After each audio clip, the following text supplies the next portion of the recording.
Muy buenas noches. Mi nombre es Miriam Singer y soy la directora de Artes y Cultura de la Universidad Católica.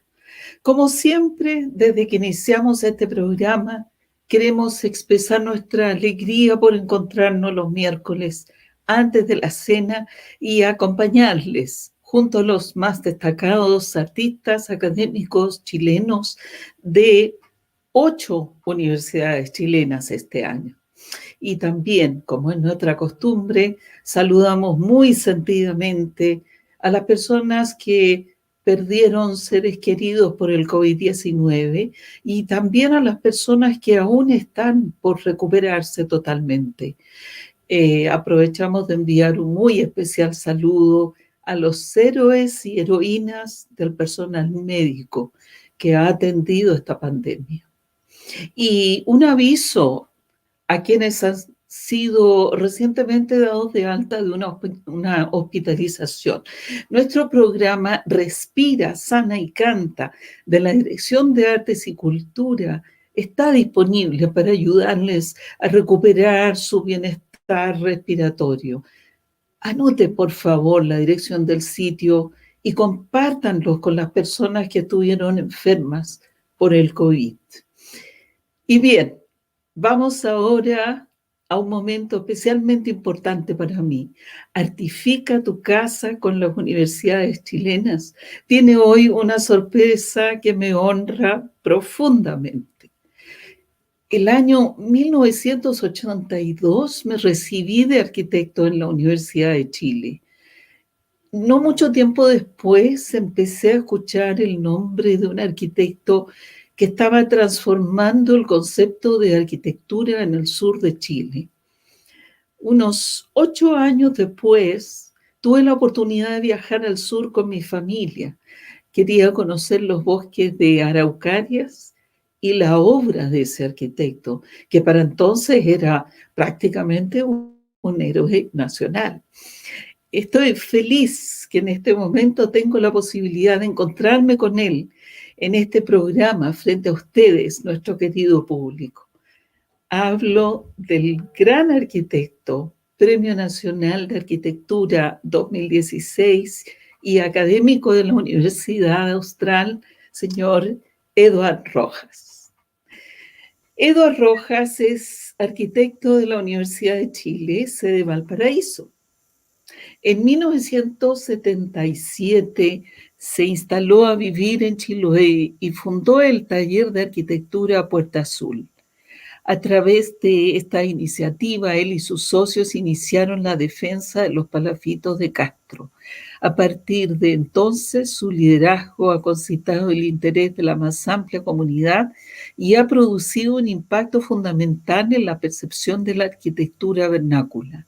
Ha publicado libros sobre arquitectura y arte latinoamericano, logrando enfocar la atención pública sobre los aspectos patrimoniales y de sustentabilidad mucho antes que esos conceptos se pusieran de moda. Con gran emoción le doy la bienvenida a Eduard. Bienvenido, Eduard. Muchas gracias, Miriam. Muy buenas noches, amigos y amigas. Agradecer a Miriam sus bellas palabras y agradecer la invitación a compartir con ustedes una experiencia ya de 44 años en el archipiélago de Chiloé, donde hemos desarrollado un trabajo de acción y reflexión buscando sustentar sobre la arquitectura y la cultura preexistente la obra contemporánea. Esta charla tiene como título Arquitectura vernácula y contemporánea de la tierra, del mar y el bordemar del archipiélago de Chiloé, y tiene que ver con una particularidad fundamental de este territorio, que a diferencia de otros lugares de Chile, donde cuando hablamos de arquitectura nos referimos por lo general a la arquitectura de la tierra, las circunstancias de que esta arquitectura se desarrolla en un archipiélago nos lleva a que las respuestas tienen que ver con la tierra, con el mar y el bordemar de este archipiélago. Arquitectura en madera de la tierra y el mar y el bordemar del archipiélago de Chiloé es expresión espiritual, material y tecnológica de la memoria histórica y cultural de sus habitantes y navegantes. Ella es flexible y versátil. Puede acoger formas y programas diversos. Es frágil, pues se deforma con el paso del tiempo. Es perecible cuando le afectan la lluvia, los hongos, los xilófagos y los incendios. Y también es ecléctica. Como en un collage, une lo nuevo y lo viejo, lo propio y lo ajeno. La arquitectura de la madera, de la tierra, del mar y del bordemar del archipiélago de Chiloé es un patrimonio, un continuum y un palincesto cultural milenario en el cual nuestra obra, que busca unir pasado y futuro, es solo un susurro. En general, esta charla está basada en lo que es la arquitectura vernácula, pero van a haber pequeños destellos, como dice este texto, de obras contemporáneas donde hemos tratado justamente de unir el pasado y el futuro.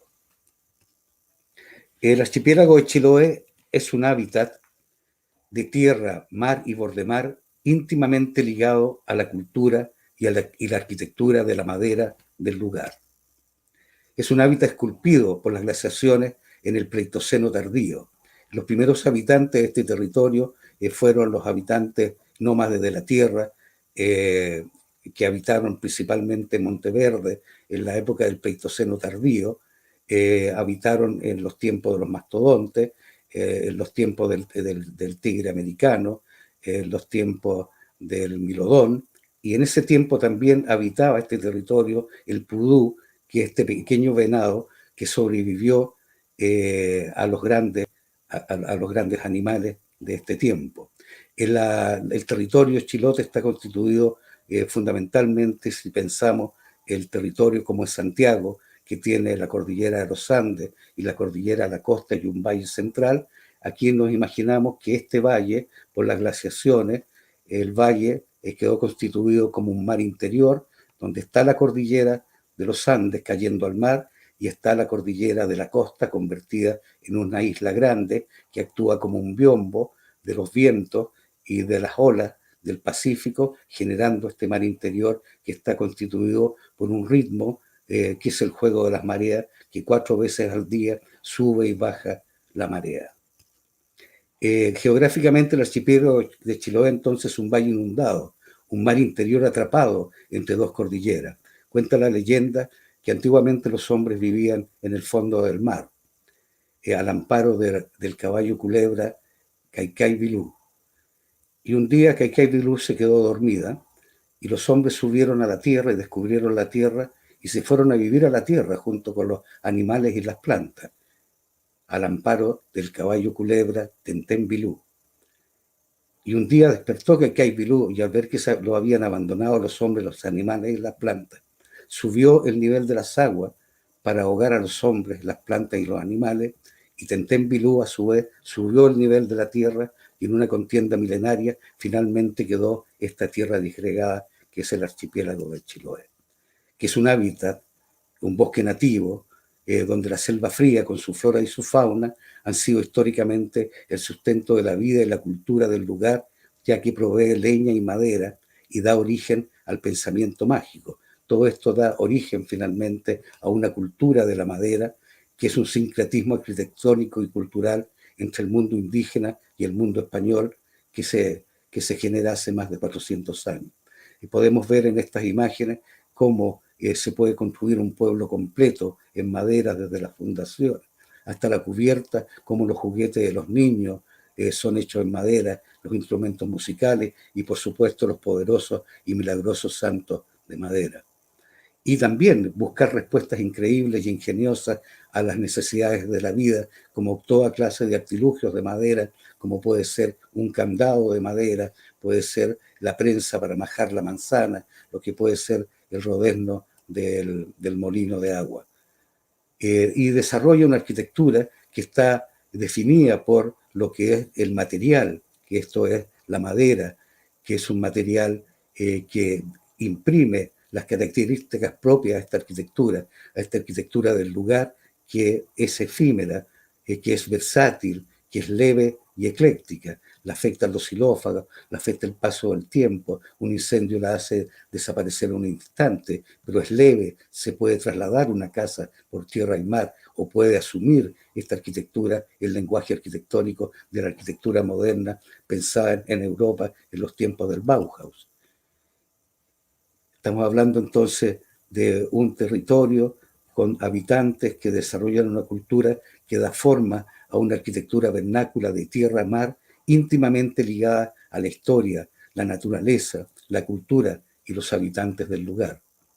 Y da forma hoy, ¿cierto?, a una arquitectura contemporánea íntimamente ligada a la historia, la naturaleza y la cultura también de los habitantes del lugar. En este caso se trata de un refugio en el Parque Tantauco que recompone en la cubierta el suelo que ocupa. Los primeros habitantes de este territorio fueron los chonos, nómades del mar, que recorrían los canales con sus dalcas, construidas con sus herramientas líticas de madera, de piedra o de concha, y con el fuego, y con ella eran capaces de derribar un enorme árbol milenario como era el alerce, y de él extraer 3 grandes tablones, y con estos tablones y con fuego calentar las piedras para generar pequeños hoyos que permitían coser con la misma corteza del alerce, coser estos 3 tablones y conformar esta embarcación maravillosa llamada Dalca, que es la primera obra de arquitectura que podemos reconocer en el archipiélago y que tiene más de miles de años. Con ellos, ¿cierto?, los chonos van recorriendo los canales, cuando llegan a puerto, llevan el fuego en el fondo de la embarcación, y cuando llegan a puerto, colocan el fuego y sobre él construyen una ruca conformada con ramas y pieles de lobo.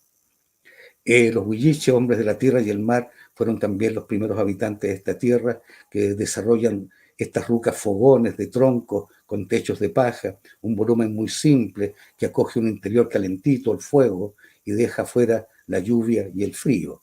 El sincretismo que se produce de este encuentro entre chonos y huilliches genera, ¿cierto?, los naturales de Chiloé, que van conformando una cultura íntimamente relacionada con el territorio. Y podemos ver de que uno de los elementos principales de este conocimiento cultural, de este conocimiento ancestral, son los corrales de pesca conformados por piedra que justamente trabajan, o sea, se desarrollan a partir de la idea de esta marea que sube y que baja 4 veces al día. Cuando sube la marea, acarrea los peces, y cuando baja la marea, los peces quedan atrapados en este lugar.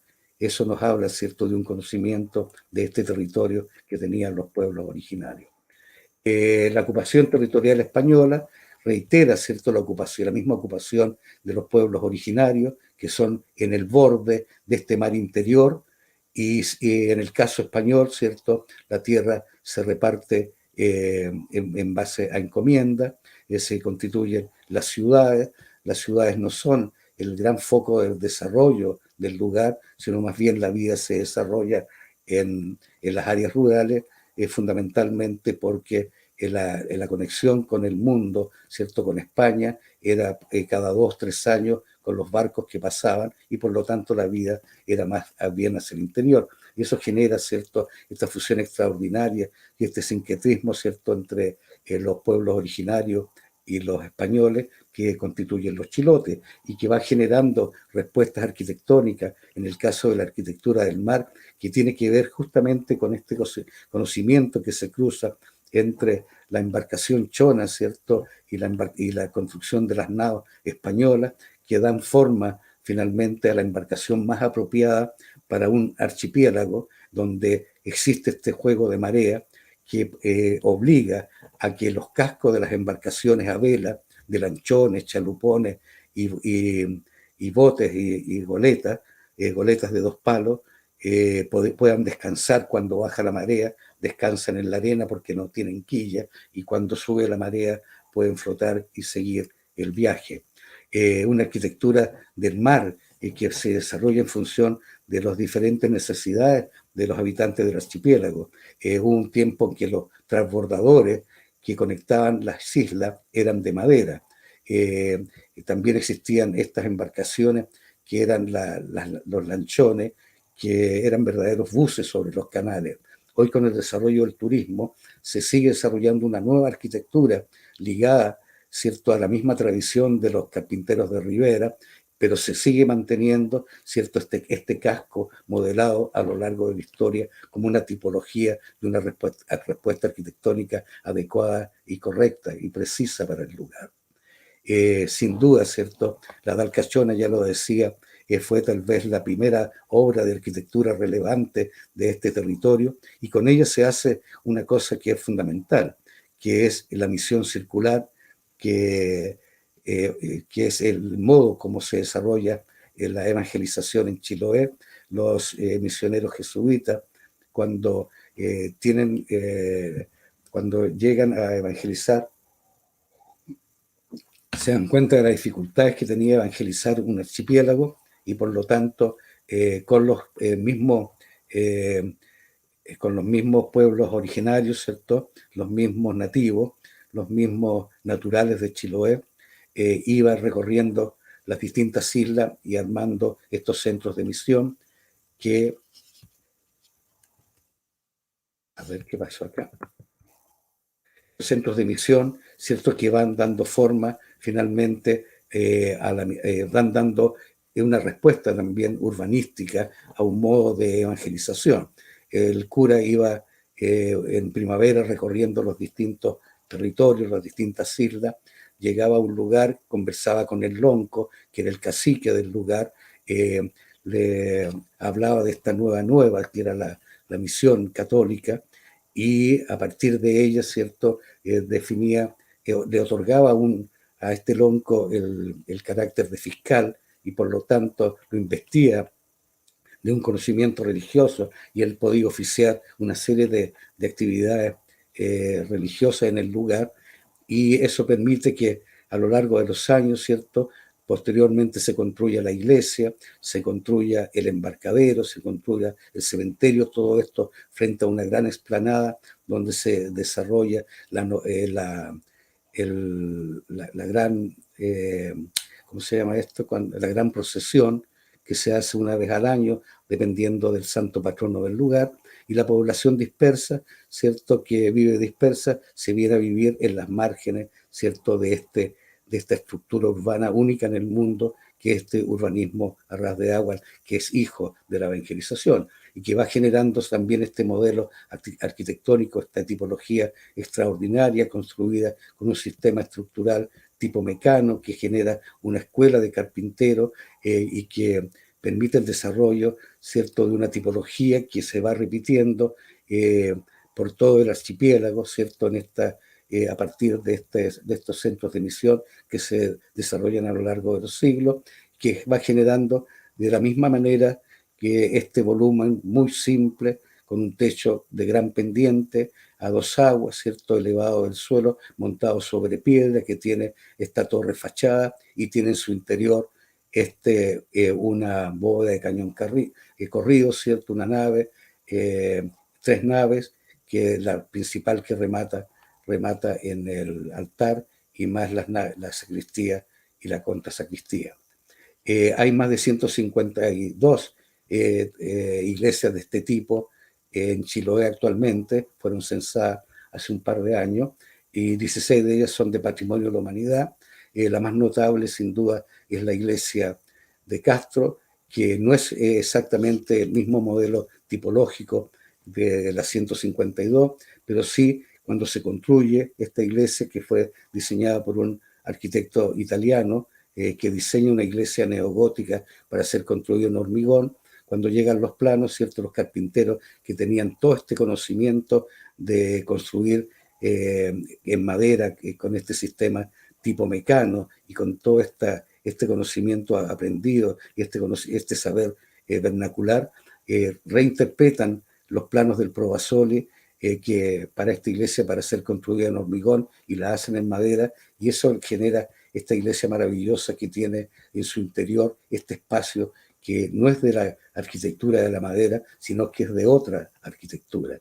Esto genera el desarrollo también del rescate y la renovación a través de la restauración de la iglesia, que permite, ¿cierto?, primero la constitución de la Fundación Amigos de las Iglesias de Chiloé, que lleva, ¿cierto?, finalmente a la declaratoria de Patrimonio de la Humanidad y que nos ha permitido también hacer pequeños trabajos de restauración e intervención, en este caso la pintura de la iglesia de Chonchi que hicimos con la comunidad, pintando con los niños, ¿cierto?, las distintas opciones, o este trabajo que hicimos en el interior de la iglesia con el arquitecto Lorenzo Ver, que son estos mantos que arman esta capilla interior y que recogen, ¿cierto?, y arropan pequeñas misas, pequeños bautizos, matrimonio, etcétera, y que no es necesario abrir la gran iglesia. Esto está construido en la contrasacristía y también con un respeto, ¿cierto?, de que estos mantos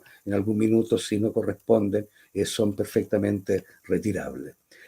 Otra de las últimas acciones que hicimos fue la construcción, el diseño y la construcción de la iglesia de Bodudahue en el Chiloé continental. Esta iglesia toma como punto de partida la iglesia de Colo, que es la más pequeña de las 16 iglesias patrimoniales. Ella asume su propia identidad, incorporando una serie de elementos nuevos como ventilación, calefacción, aislación, cubierta de cobre para que dure durante muchos años y fundamentalmente para que no se pierda el conocimiento de construir esta iglesia con más de 35 ensambles diferentes. A diferencia de la iglesia de Colo, aquí fue invitado uno de los pintores más notables de Chiloé, que es José Triviño, justamente a pintar la iglesia de Bodudahue, la bóveda de la iglesia de Bodudahue, ¿cierto?, que las llena de árboles nativos, ¿cierto?, y de ballenas y de toda la iconografía propia del lugar. Volviendo ahora a la arquitectura de la tierra, ¿cierto?, esta tierra esta arquitectura que es muy simple, de este techo a dos aguas, que ya en el siglo XVIII, siglo XIX, ¿cierto?, y todavía al comienzo del XX, yo logré, hace 44 años todavía, era posible entrar a una de estas casas fogón, ¿cierto?, en que el fuego estaba en el fondo de la embarcación y el fuego estaba en el centro ¿cierto?, de esta casa fogón, y en torno a él se vivía, se dormía, se preparaban los alimentos, estaban los animales domésticos, etc. Todas las imágenes que encontramos de esta arquitectura, ¿cierto?, muy simple, que se desarrolla posteriormente con la llegada de las herramientas metálicas que van recreando el fogón aborigen y la vida en torno al fuego, ¿cierto?, y van desarrollando ya los oficios propios del saber carpintero. Decía que los chonos no conocían los metales, ¿cierto?, y son los españoles quienes traen las herramientas y los metales que permiten un desarrollo mayor de esta arquitectura, que es una arquitectura, como lo vemos, muy simple, ¿cierto?, de este techo a dos aguas, despegado del suelo, que en los casos de las áreas rurales, ¿cierto?, se constituyen como conjunto en que está la casa, está el fogón, está el galpón de las papas, está el galpón de los animales, están las huertas, están los invernaderos, en fin, toda una forma de ocupación que está en función de una forma apropiada y de vinculación con la propia producción ligada al mundo agrícola como al mundo de los animales domésticos.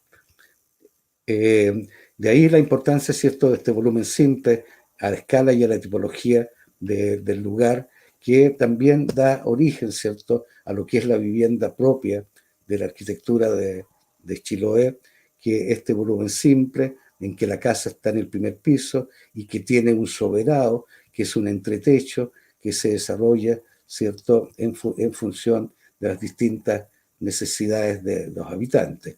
En general, este volumen está constituido por un pasillo central que tiene un salón, un dormitorio, el dormitorio principal, el fogón, el baño, ¿cierto? Y arriba está este espacio que se llama soberano, que tiene múltiples usos, donde puede haber un quelgo para hacer artesanía, donde se pueden guardar papas, etcétera, o donde cuando un hijo crece se va a vivir a este espacio llamado soberano y que va conformando estas distintas expresiones de la arquitectura.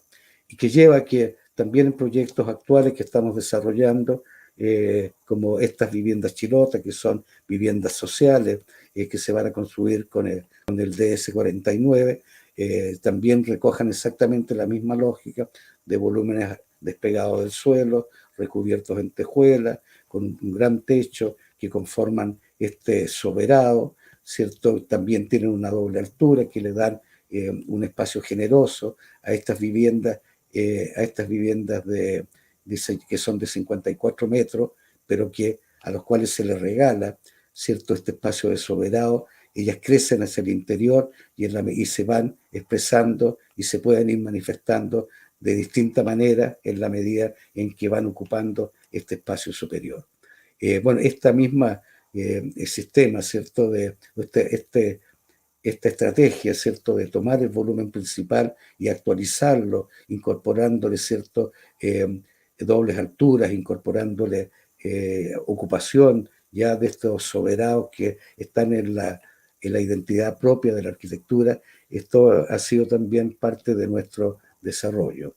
Y ver también cómo estos volúmenes, estos grandes volúmenes, también pueden ser acoger otras actividades como un museo de arte moderno. En este caso fue la restauración y ampliación para construir a partir de los mismos modelos tipológicos del lugar y a otras escalas, ¿cierto?, estos maravillosos espacios interiores que son el reciclaje de unos antiguos galpones y la incorporación y adaptación y crecimiento de modelos que están inspirados exactamente en esta misma tipología. Tipología de la tierra que se hace urbana cuando se construye en el damero fundacional de las ciudades, que es otro de los inmanentes patrimoniales de Chiloé y donde la iglesia siempre es el elemento más importante de las ciudades.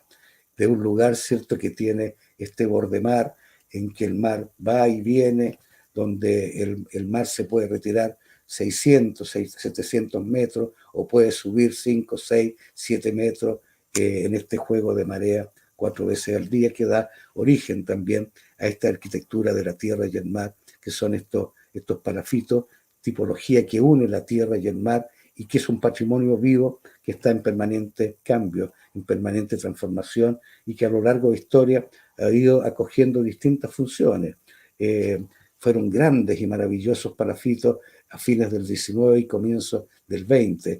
Toda la vida insular era expresada, ¿cierto?, en estas grandes construcciones donde los barcos llegaban y se instalaban y desde ahí se bajaba casi directamente a estas plataformas e interiormente estaba el mercado, etcétera, de esta ciudad maravillosa construida con esta arquitectura en madera y de inspiración neoclásica, que sufre un gran incendio el año 36, se quema esta ciudad salvándose así su maravillosa iglesia que ya estaba construida.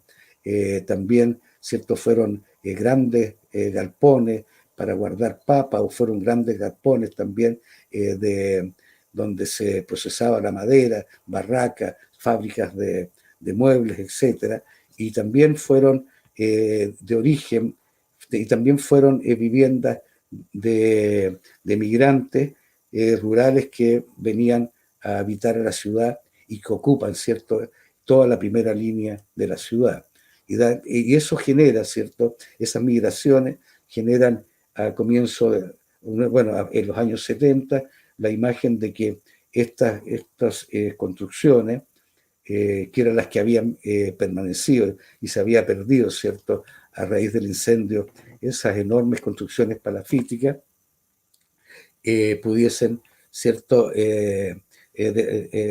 pudiesen ser objeto de una erradicación, producto que para las autoridades eran símbolos de menoscabo urbano, eran favelas sobre el mar, eran villas miserias, ¿cierto? Eran poblaciones callampas. Entonces lo que había que convencer de que en realidad esto era una forma de habitar este territorio, que eran respuestas adecuadas y apropiadas para habitar un archipiélago y que este no era un problema estético, sino era un problema ético y que lo que había que hacer era dotar a estas construcciones de agua, alcantarillado, renovarlas, mejorarlas, etcétera.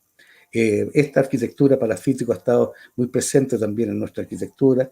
Desarrollamos este gran techo en la feria de Dalcahue. Hicimos también nuestras primeras obras estaban muy ligadas a esta arquitectura palafítica. Diseñamos este refugio de navegantes que ya no existe, ¿cierto? Donde los navegantes chilotes podían hacer quercún, es decir, esperar que pasara el mal tiempo y dejar hacer fuego en su interior como se hacía normalmente, o este techo, ¿cierto? Que cuando venían las lluvias permitía que los artesanos se replegaran y se refugiaran debajo de este techo y pasaba la lluvia, ¿cierto? Y se volvía a producir esta maravillosa feria en Dalcahue.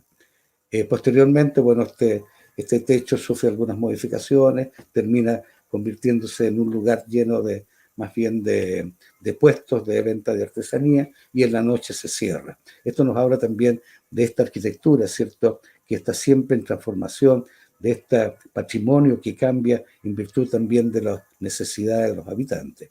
Aquí también había la necesidad de desarrollar como como la cultura, ¿cierto?, holística. Había también todo un desarrollo gastronómico y la necesidad también de generar unas cocinerías, y también hacemos entonces el diseño de estas dalcas que recogen en cierto modo las dalcas que se están inspiradas en la dalca de la que hablábamos hace un rato. Dalcahue es un lugar de dalca, y hacemos como una gran cocinería, ¿cierto?, en que hay otra forma de participar, en que los comensales están conversando con las señoras que están cocinando. Entonces es todo un mundo maravilloso que acoge la cultura del lugar. Hay todo también ya en el siglo XXI, también toda una renovación de los palafitos, en que ya comienzan a hacer propuestas de una arquitectura ligada a un turismo cultural. Se ve que los palafitos ya son importantes, que no sean solamente para las fotos, sino también poder habitar, poder sentir lo que es la subida y la bajada de las mareas, ver los cisnes de cuello negro que se pasean frente al lugar, ver los botes que pasan, y eso va generando, ¿cierto?, una serie de intervenciones en los palafitos que permiten, ¿cierto?, el desarrollo en este caso, de un hotel boutique, en este caso de una vivienda, en este caso también de otros jóvenes arquitectos que también desarrollan estos hoteles boutique, estos cafés, o este hotel Palafito Loft. Eso implica también que hay toda una renovación de esta arquitectura palafítica. Ahí el Ministerio de la Vivienda también incorpora unos recursos, unas bonificaciones a los palafitos que permiten su mejoramiento. A nosotros nos encomiendan, ¿cierto?, el desarrollo de esta guía de recomendaciones para su reparación y puesta en valor, pero también nos encontramos que esta arquitectura maravillosa, esta arquitectura palafítica, también se ve invadida por arquitectura fuera de escala y de contexto, como es el Molde Castro, que es una arquitectura impertinente, ¿cierto?, hija del libre mercado y de la historia de hoy, que se contrapone completamente a la arquitectura del lugar y que destruye, en este caso, ¿cierto?, uno de los elementos principales por los cuales la UNESCO otorga la categoría de Patrimonio de la Humanidad a 16 iglesias, es porque la iglesia era, ¿cierto?, el edificio más relevante de la ciudad. Y aquí hay un cambio absolutamente de paisaje que produce, ¿cierto?, una arquitectura que no es sensible, que no es pertinente a los valores patrimoniales, que en el fondo es como un objeto, como un ovni, como un platillo volador que se impone sobre el lugar, bueno, generando una serie de problemáticas. Pero no todo está perdido, ¿cierto? Como un elogio a la pequeña escala, a la arquitectura y a la tierra del archipiélago, de la tierra y el mar del archipiélago, hemos diseñado esta capilla Palafito Nuestra Señora de Lourdes, que es la fusión de estos dos íconos más relevantes de la tierra y del mar, ¿cierto?, los palafitos y las iglesias patrimoniales. Es una obra que está construida, ¿cierto?, con aportes, con mingas y beneficios de toda la comunidad. Es una obra chiquitita, ubicada en el barrio Los Palafitos, pero no nos habla justamente de la escala y los valores que tiene la arquitectura de Chiloé. Muchas gracias. Muchísimas gracias, Eduardo. La verdad es emocionante. Estoy muy emocionada por esta maravillosa ventana que has abierto al paisaje humano y natural del archipiélago de Chiloé. Es realmente muy bello y me emociona mucho. Muchas gracias. Muchas A gracias. continuación, les invitamos entonces a una ronda de preguntas. Y aquí tenemos la primera pregunta que nos llega y que dice: ¿qué fue lo que te impulsó a adelantarte a tu tiempo? Nadie en la década de los 80 y menos de los 70 hablaba de patrimonio vernáculo en Chile. Eh, ¿Qué me dices a eso, Eduardo? Eres... Mira, yo creo que fue importante el haber estudiado en Valparaíso, en un lugar, digamos, donde hay una relación tan fuerte entre lo que es las respuestas arquitectónicas, ¿cierto? Sobre todo en los cerros, con la geografía del lugar, donde hay una serie de arquitectura popular, ¿cierto? Que la hacen los propios habitantes y que van, ¿cierto? Buscando el mejor paisaje de la bahía, ¿cierto? Y eso nos genera una arquitectura que nos sorprende, que está llena de cerros, de escaleras, perdón, lleno de escaleras, de balcones, de lugares que...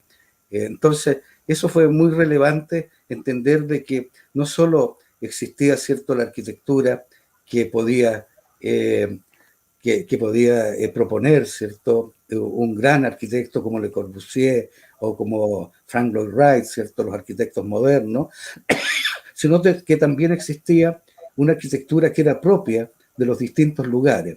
Y en ese momento aparece un libro, además, que se llama Arquitectura sin arquitectos, que hablaba justamente de esto, de que en todos los lugares del mundo, ¿cierto?, había una arquitectura que era una respuesta propia a las condiciones del lugar.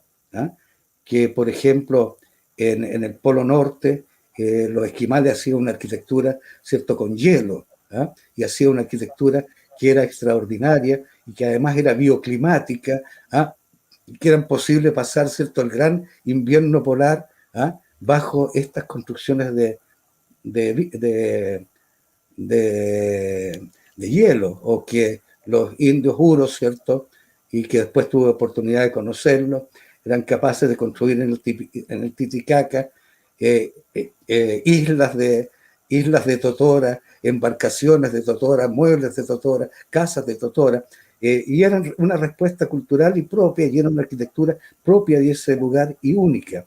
Y por lo tanto, me interesó mucho, y además yo estudié en un momento en que se hizo, ¿cierto?, una mirada distinta después de la reforma, en que la arquitectura no podía ser solamente un objeto arquitectónico, sino que tenía que estar íntimamente ligada a su territorio, a su cultura. Entonces tuve la oportunidad de que en mi currículum tuvimos antropología, geografía, sociología, ¿cierto?, que te da una mirada de que la obra no podía ser solamente un objeto bello, sino que tenía que ser bello, pero también ligado a un territorio.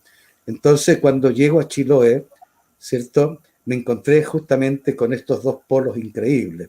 Por un lado, ¿cierto?, estaban los palafitos, que eran una expresión extraordinaria de una arquitectura sin lugar, de una arquitectura, perdón, del lugar, una arquitectura sin arquitecto, que estaba construida por los carpinteros, donde había un maestro mayor, que era lo mismo que sucedía en las iglesias, en las maravillosas iglesias que en ese tiempo no eran patrimoniales, ¿cierto?, que iban a ser patrimonio de la humanidad, habían sido construidas también con un conocimiento que se iba transmitiendo de padres a hijos, ¿cierto? Y eso generaba una sensibilidad en que no era, en que para hacer la arquitectura de un lugar, ¿cierto?, había que sustentarse en lo que era propio de ese lugar, en lo que era la cultura, en lo que eran los saberes vernaculares, en lo que eran las tipologías del lugar, en lo que era el conocimiento carpintero, en lo que eran las maderas.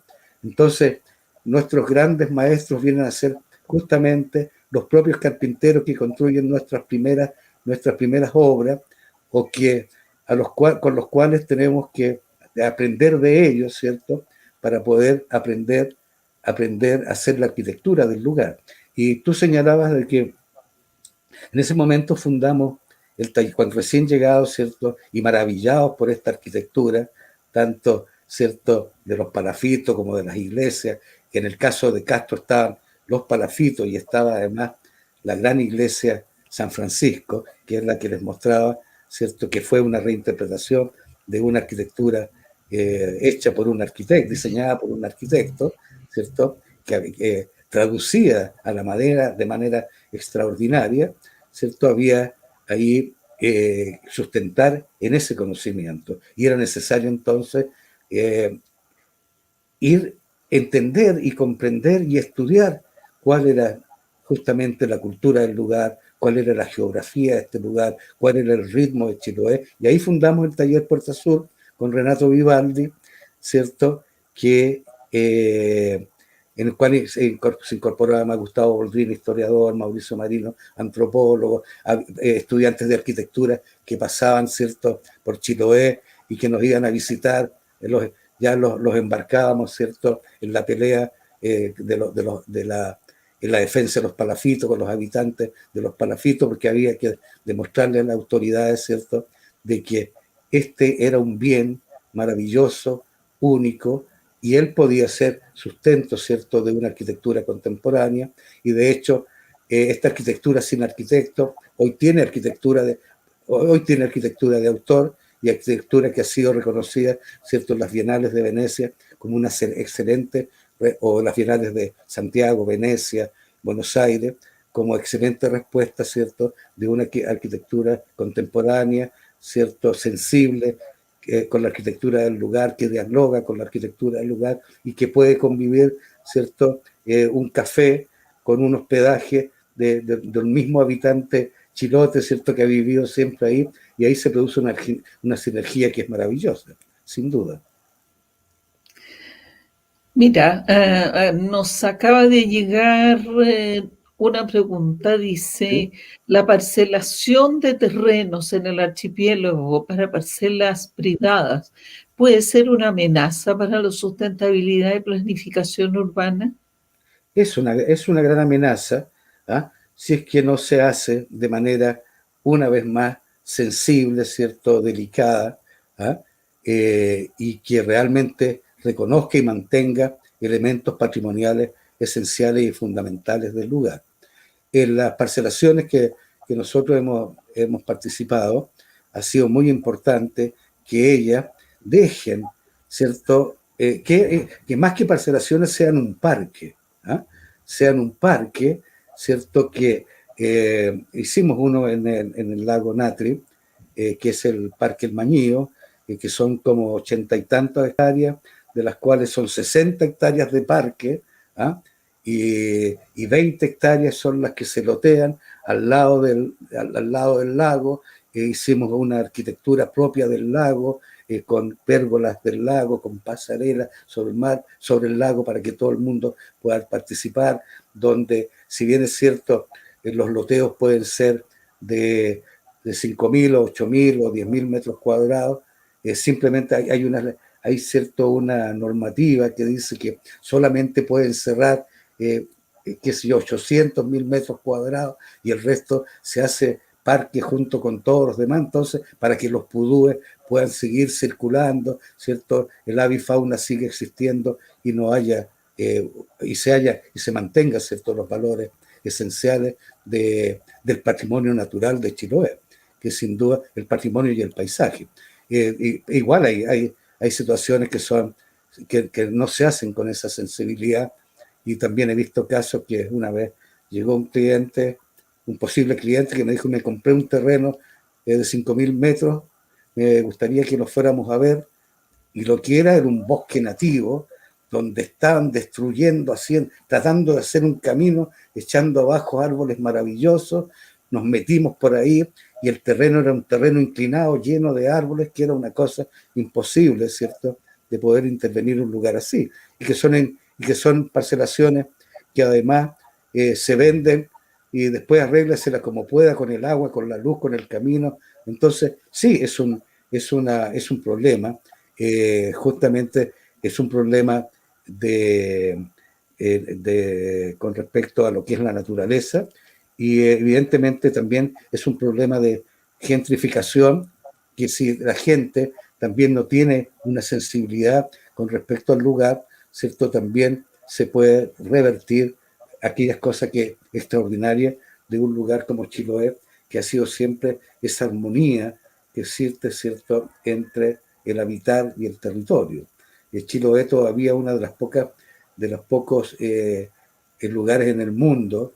Es curioso, fíjate que ha llegado clientes italianos que dicen que Chiloé, ¿cierto?, es todavía una de las ciudades, de uno de los lugares en el mundo donde todavía se conserva, ¿cierto?, ese equilibrio, esa relación maravillosa entre cultura, arquitectura, naturaleza, que fue una de las razones, además, por las cuales fueron declaradas patrimonio de las iglesias, y una de las razones, además, por las cuales se le otorgó por la FAO esta condición de sitio CIPAM, ¿cierto?, que son sistemas ingeniosos de producción agrícola patrimonial, ¿ah?, y que son pocos los lugares en el mundo en que exista esta relación con la naturaleza tan fuerte como lo es Chiloé.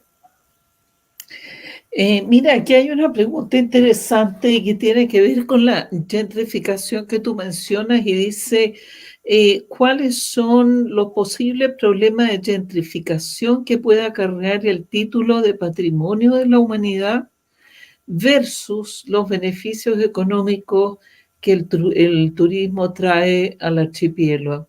Aquí evidentemente hay una tensión bastante fuerte. ¿Cómo crees tú que eso se puede resolver? Porque por un lado, digamos, el desarrollo económico es necesario y por otro lado puede acarrear la destrucción justamente de todos aquellos Mira, valores. ¿Cómo se produce el balance? claro, por ejemplo, ahí está la problemática, ¿cierto?, por ejemplo, de la gentrificación de los barrios del Palafito. Ahí lo que se produce, ¿cierto?, que los barrios de Palafito eran barrios, ya contábamos que a juicio de las autoridades, ¿cierto?, eran viviendas que no tenían alcantarillado, no tenían agua, qué sé yo, y que estaban con decreto de demolición, ¿ya?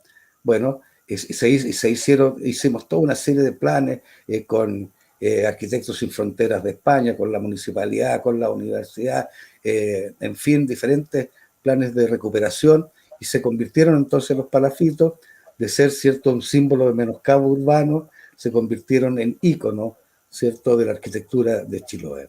Eso fue todo el proceso de fines del siglo XX. Comienzo del siglo XX, ¿cierto?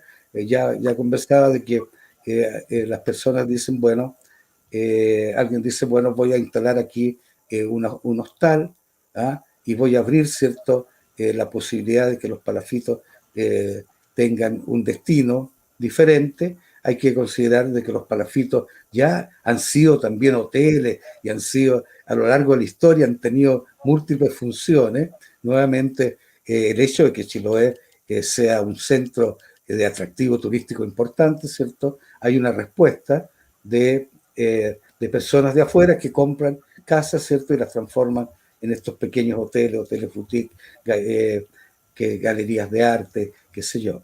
Pero eso también, esa gente, eso no es al 100%, ¿cierto? Porque también hay habitantes del lugar que dicen, esta es una buena experiencia, ¿cierto? Yo también puedo desarrollar mi propio emprendimiento, y también tú puedes ver que muchos de los habitantes que no han vendido, porque igual también los palafitos han subido mucho de precio, que no han vendido, ¿cierto? Y que se han reforzado su forma de habitar los palafitos, desarrollando sus propios emprendimientos. Es decir, no es que haya habido una gentrificación que haya expulsado a todos los habitantes de los palafitos, sino que justamente conviven, y de buena manera, ¿cierto?, los nuevos y los habitantes de los palafitos y los visitantes ¿cierto? Que son justamente los usuarios de estos hoteles, ¿cierto? Y que justamente también compran en los propios almacenes que tiene la gente en el lugar, o las artesanías que la gente tiene en el lugar. Entonces, ahora, ya en el campo, cuando ya se hacen estas parcelaciones, sin duda también hay una gentrificación. Ahí eso es un poco más complejo, porque son habitantes chilotes que están vendiendo sus trozos de tierra, ¿cierto? Muchas veces para venirse a la ciudad, generando, ¿cierto? No en las mismas condiciones que vivía en el lugar, pero es parte, ¿cierto?, de una gentrificación que, que no se le puede, que no es posible, ¿cierto?, ponerle coto, decir, no, aquí no entra nadie más. Justamente la pandemia también ha generado el hecho de que mucha gente está pensando en salir de Santiago, está mirando al sur. Ya la gente que viene a Chiloé ya no está pensando hacerse una casa para como segunda vivienda, sino ya están pensando hacerse una casa para habitar Chiloé. Y eso va generando ciertos nuevos, nuevos actores de Chiloé, que sin duda también van haciendo muchos de ellos también hacen su aporte. Ayer, por ejemplo, tuve la ocasión de ser invitado eh, por, por un profesional que tiene una empresa que se dedica justamente a fumigar, ¿cierto? Y a eliminar xilófagos en todo lo que son edificios patrimoniales, etcétera. Y él invita a una minga para recuperar la iglesia de Colo, la cual se le hizo una intervención hace algunos años, pero ya está necesitando nuevamente mantención, como es la arquitectura en la madera. Y él convocó a universidades, convocó a empresas que van a otorgar, ¿cierto?, los insecticidas para matar los xilófagos, y de entre ellos también miembros de la comunidad. Y entre ellos apareció un señor que, que se compró una casa que se está ya prácticamente en el suelo, en Tenaún. Restauró esta casa, que fue un ejemplo. Él está moviendo, ¿cierto?, con la comunidad y con el alcalde, la creación de dos museos, uno de labranzas antiguas, y está impulsando, ¿cierto?, el desarrollo de la ciudad de Tenaún, donde él decidió irse a vivir, ¿cierto?, y aportar a este lugar. Y así hay muchas personas que han venido de afuera, ¿cierto?, también como parte de este proceso de gentrificación, pero que también hacen su aporte y no solamente están contaminando. Mira, para terminar, bien breve, una persona que vive hace 16 años, se fue a Chiloé, le preocupa la falta de regulación arquitectónica. ¿Qué puedes decir? ¿Es así realmente?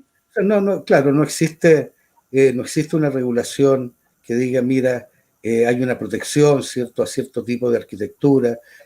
No hay, también en los planos reguladores tampoco contemplan muchas veces eh, esa, esa regulación. No existe como un, ¿cómo te diría? Hay otros lugares que tienen como una guía de la arquitectura, ¿cierto? Mira, de hecho, en algún momento se intentó aquí en Chiloé hacer como una guía de la arquitectura de Chiloé, como existe la guía de la arquitectura mapuche o otras guías que desarrolló el Ministerio de Obras Públicas, pero nunca se logró, lamentablemente no existe, y por lo tanto la arquitectura se va desarrollando en virtud, ¿cierto?, de los requerimientos de la gente, de este cruce inevitable que es la modernidad, ¿cierto?, y la tradición, ¿ah? Y que se expresa también en la arquitectura. Yo creo que una de las cosas que se mantienen de la arquitectura tradicional es la escala, ¿ah? Todavía, ¿cierto?, tú vas ¿cierto?, por la ciudad o por el campo, y todavía todo lo nuevo que se hace mantiene una escala, y eso logra un grado de armonía, ¿cierto?, con el exterior. Todo. Pero tú puedes ver también que en estas casas que tienen una escala que de algún modo homenajean la escala propia del lugar. También ver cómo muchas de ellas ya están usando cerámicos en la fachada y cosas de ese tipo, que también tiene que ver, ¿cierto?, con este cruce entre la tradición y la modernidad, que es propio, digamos, de nuestra cultura. Bueno, Edward, queremos agradecerte, ya estamos muy pasados del tiempo comprometido con nuestro público, No, nos pero quedan ha 3 minutos. sido fascinante, Claro, eso. fascinante Oye, escucharte, así que y una verdadera alegría, tú ya te conté cómo eras mi héroe al que por fin pude conocer. Muchísimas gracias gracias a ti. y bueno, será hasta una próxima oportunidad. Adiós. Les recordamos que el próximo miércoles a las 18:30 contaremos con la presencia de Elena Horta, académica de la Universidad Católica del Norte, que nos hará una charla sobre arte hispánico, vestimenta e identidad en tiempos prehispánicos. Hasta la próxima. Muy buenas tardes. Los quiero invitar a escuchar mi conferencia, mi charla acerca de textiles prehispánicos. Soy arqueóloga, mi nombre es Elena Horta y me dedico a la investigación de material cultural de los pueblos originarios del norte grande de Chile. Y en esta oportunidad les contaré acerca de cómo era la vestimenta prehispánica de hace 1000 años atrás. Y junto con ello vamos a ver la simbología particular que se asociaba a esta vestimenta. Bueno, los esperamos.